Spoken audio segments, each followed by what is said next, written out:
मेरे देवर की शादी हुई तो वह अपनी बीवी को अपने कमरे से निकलने ही नहीं देता। मैंने अभी तक अपनी देवरानी को नहीं देखा था। वह अपनी पसंद से उससे शादी करके लाया था, लेकिन आश्चर्य की बात तो यह थी कि वह खुद हर वक्त कमरे के दरवाजे पर बैठा रोता रहता और रात भर कमरे में ना जाता।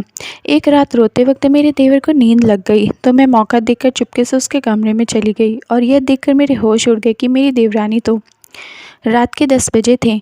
मैं अपने कमरे में लेटी हुई थी। मेरे पति कब के नींद की आगोश में जा चुके थे। मुझे उन पर बहुत प्यार आ रहा था और मैं उनके चेहरे की मासूमियत को देख रही थी। वह हम सबका कितना ख्याल रखते और सारा दिन मेहनत करते थे। रात को जब थके हारे वापस आते तो मेरे पास इतना वक्त ही ना होता कि मैं चंद घड़ियाँ उनके साथ बैठकर उनसे पूरे दिन के हाल का आनंद ले सकूं या चंद प्यार भरी बातें करके उनकी थकान को हल्का कर सकूं। हम दोनों की मोहब्बत की शादी थी, लेकिन दोनों ही जिम्मेदारियों के बोझ के तले ऐसे डूब गए थे कि एक दूसरे को देने का वक्त ही नहीं मिलता था। मैंने आराम से अपने हाथ पति के बालों में फेरा तो वह नींद में ही मेरी छुअन महसूस करने लगे।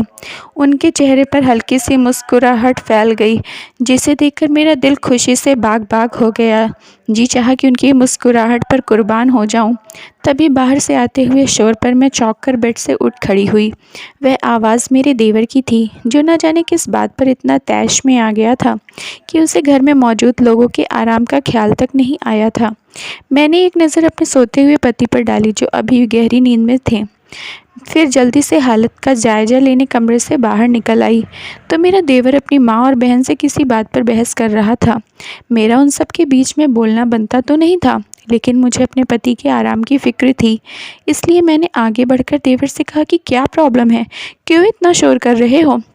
अपने भाई का तो थोड़ा ख्याल रखा लो। वह सिर्फ रात में तो घर आते हैं, मैं उन्हें आराम की ज़रूरत है। मेरी बात सुनकर देवर का गुस्सा कुछ ठंडा हो गया था। अभी वह चुप हुआ था कि सास ने आगे बढ़कर मेरे कंधे से पकड़कर मुझे दूर हटाया और कमरे की तरफ धकेलते हुए बोली, मेरे एक बेटे पर तुम अपना काला साया डाल चुकी हो, अब क्या दूसरे पर भी कब्जा करने का इरादा है? मैं हक्का बक्का उन्हें देखती रही कि मैं तो सिर्फ अपने पति के आराम की बात कही थी। ऐसा क्या हो गया जो सास मुझ पर ही भड़क पड़ी हैं?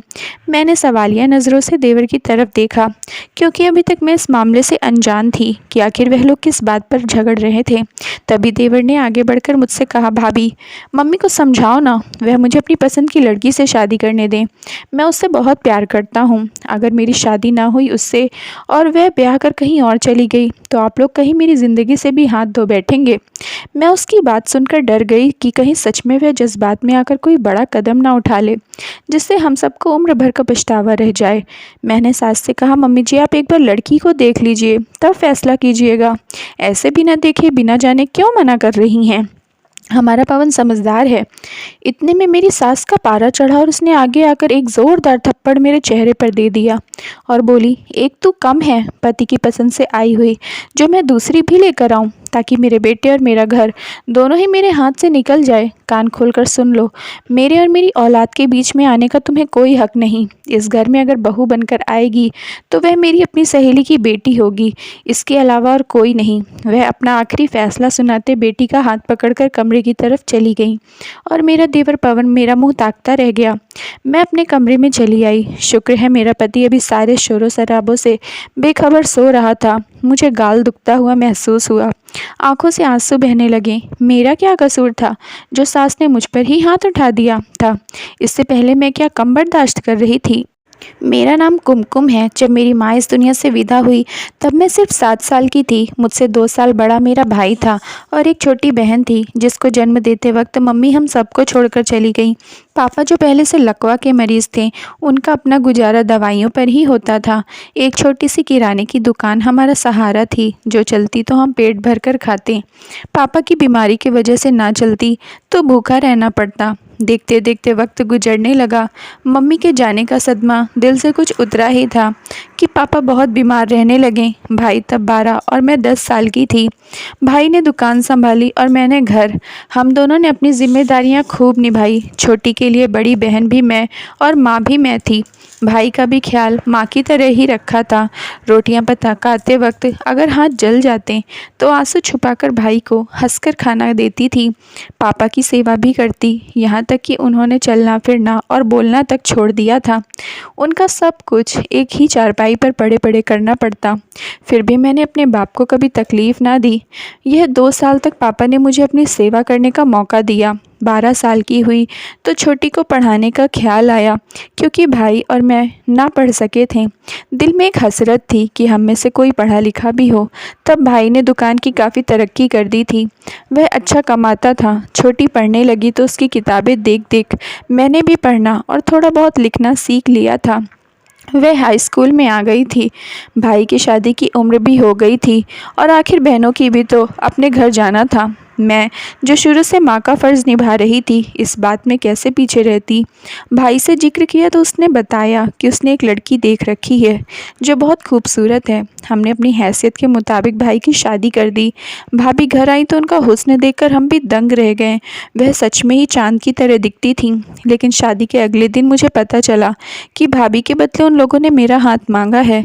मैं तो दंग रह गई। भाई ने यह बात शादी से पहले नहीं बताई कि कहीं मैं इनकार न कर दूं और उन्हें अपनी महबूबा को खोना पड़े। दुख तो बहुत पहुंचा, लेकिन सब्र का घूंट पी लिया। यहाँ तक ना सोचा कि वह कैसा होगा जिसको भाई ने मेरे लिए जीवन साथी चुना है। देखते देखते भाभी ने घर संभाल लिया। हमारी कोई अहमियत, कोई हैसियत ना रही। 2 वक्त का खाना भी उनसे मांग कर खाना पड़ता। भाई ने खूबसूरत बीवी देखी तो उसके भी रंग बदल गए। एक ही घर में रहते लेकिन बात तक ना करता। अगर कभी भूल से कर भी लेता तो उसकी हसीन खूबसूरत बीवी नाराज़ होकर बैठ जाती। 6 महीने का वक्त यूं ही गुजर गया। जिस भाभी को हमने चमकता चांद समझा, वह जलता हुआ सूरज बन गई थी। दुनिया जहां का हर जुल्म उसने ढाया। फिर मेरी शादी करवाने का भूत उसके सर पर सवार हो गया तो घर में तैयारियां शुरू कर दी गईं, जिसके लिए मुझे सिर्फ इतना ही बताया गया कि जल्दी शादी होने वाली है। इसके अलावा दूल्हे का नाम, काम और उम्र तक ना बताई गई। शादी से एक दिन पहले भाभी के घर वाले हमारे घर आ गए। अगले दिन शादी थी। मुझे भी चाहत थी कि अपना दूल्हा देख सकूं, लेकिन अभी तक उसका पता नहीं था। सिर्फ और सिर्फ भाभी की एक बुआ और उनके पापा ही आए थे। भाभी के पापा भी मेरे पापा की तरह लकवा के मरीज़ थे, लेकिन उनकी हालत पापा से कुछ बेहतर थी, क्योंकि यह पैसे वाले लोग थे। अच्छा इलाज और खुराक उनको मिलती थी, जिसकी वजह से सेहतमंद दिखते थे। अगले दिन मुझे शादी का जोड़ा देकर तैयार होने को कहा गया। भाई शादी का बंदोबस्त करने घर से निकले तो छोटी बहन दौड़ती हुई मेरे पास कमरे में आई, जहां मैं कपड़े बदलकर दुल्हन बनी बैठी थी। उसने जो बात बताई वह मेरे लिए बहुत ही दर्दनाक थी। जैसे कोई पिघला हुआ शीशा किसी ने मेरे सर पर डाल दिया हो। मेरा पूरा वजूद यूं जलकर राख हो गया था। भाई की इस नाइंसाफ़ी के फैसले से मुझे बहुत दुख पहुंचा था, लेकिन अब वह हमारी बात तक ना सुनता था। मैं इनकार का सोच भी नहीं सकती थी। जब छोटी ने कहा तुम्हारा दूल्हा और कोई नहीं बल्कि भाभी के पापा हैं, मैं तो सदमे में चली गई। लेकिन छोटी मुझे समझाती रही कि दीदी, तुमने इतने सालों तक पापा की सेवा की है, तुम अच्छी तरह जानती हो लकवा वाले इंसान को संभालना कितना मुश्किल है। एक बार फिर खुद को इसी आजमाइश में मत डालो। भाई तो हमारी बात कभी नहीं मानेंगे, लेकिन तुम मेरी बात मानो और घर से भाग जाओ। मुझ में भला इतनी हिम्मत कहाँ थी। मैंने छोटी को साफ जवाब दिया कि मैं घर छोड़कर नहीं भाग सकती, लेकिन वह मुझसे मेरी मिन्नतें करती रही कि खुद को इस नरक से बचा लो। सारी ज़िंदगी तुमने हम लोगों की देखभाल की है, अब अगर तुम्हारी ज़िंदगी आबाद होने का वक्त आ रहा है तो खुद को इसके हवाले मत करो। भाई और भाभी सिर्फ और सिर्फ अपने लालच के तहत तुम्हारी शादी उसके साथ कर रहे हैं, ताकि चंद साल बाद वह मर जाए और उसकी सारी दौलत उनके हाथ लग जाए। बीच में तुमको सिर्फ कुर्बानी का बकरा बनाया जा रहा है। छोटी की बातें मेरे दिमाग पर असर करने लगी थीं, लेकिन मुझे फिक्र थी अगर मैं चली गई तो कहीं वह दोनों छोटी की शादी ही ना कर दें। लेकिन उसने मुझे तसल्ली दी कि मैं पढ़ी लिखी हूँ, ऐसे हालात का सामना करने की हिम्मत है मुझ में। अगर मेरे साथ कुछ ऐसा करने को कहा तो मैं पुलिस का कहकर खुद को बचा लूँगी। तुम बहुत मासूम हो, तुम चली जाओ। उसने यह कहकर मुझे दुपट्टा लाकर दे दिया और मैंने अपना मुँह दुपट्टे से बांध दिया और मैंने सारी हिम्मत जुटाकर आखिर वह घर छोड़ दिया। मुझे नहीं पता था कि मुझे कहाँ जाना है, किसका सहारा लेना है। बस अभी खुद को इस आग में जलने से बचकर भागने की थी। मैं ज़्यादा कहीं बाहर आती जाती तक नहीं थी, इसलिए मुझे शहर की गलियों रास्तों का भी ठीक से पता नहीं था। फिर भी चलते चलते मैं मेन रोड तक पहुंच गई थी, लेकिन ट्रैफिक का अंदाज़ा ना होने और मुंह पर दुपट्टा की वजह से मैं गाड़ी से बुरी तरह टकरा गई थी। उस गाड़ी से टकराने के बाद मुझे कुछ होश नहीं था कि मुझे क्या हुआ है, मैं कहाँ गई। होश आया तो खुद को एक अस्पताल में पाया था, जहाँ मेरे कोई नहीं था। सर और कमर में गहरी चोटें लगने की वजह से मैं हिल भी नहीं पा रही थी।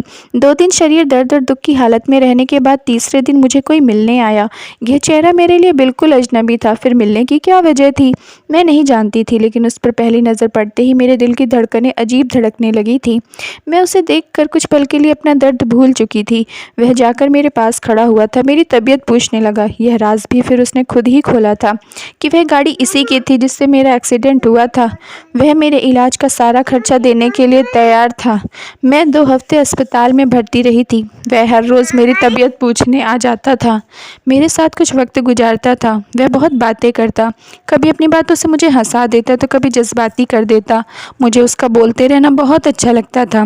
कई बार उसने मेरे घर का पता पूछा, मगर मैं कुछ न कह पाती और उसके साथ इस सवाल पर खामोश हो जाती। फिर जब डॉक्टरों ने मुझे घर ले जाने को कहा तो उसने मेरे घर का पता फिर से पूछा।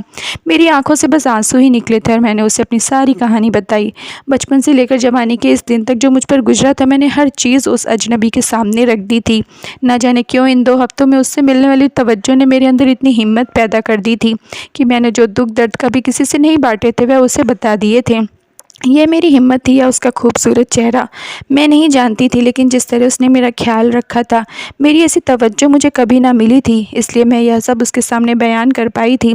आखिर अस्पताल से तो निकलना ही था। वह मुझे गाड़ी में बिठाकर अपने घर ले आया था।